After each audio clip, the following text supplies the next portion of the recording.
Finestrini spaccati e sedili squarciati solo perché il proprietario dell'auto nelle immagini aveva osato riprenderli. È una delle tante azioni che la Sweet Gang, come si faceva chiamare dal nome dato alla marijuana, la banda di ragazzetti per lo più minori che imperversava nella Valle del Lagno da Requaro Terme a Valdagno fino a Cornedo Vicentino.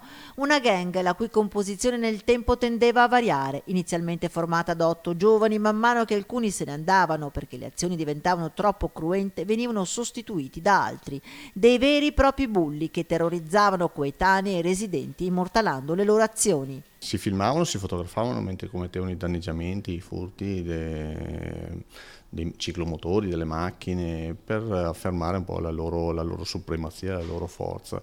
Hanno scritto anche su dei bus il nome della gang con lo spray, hanno danneggiato delle panchine del parco, hanno danneggiato delle macchine, hanno danneggiato degli scooter dei coetanei.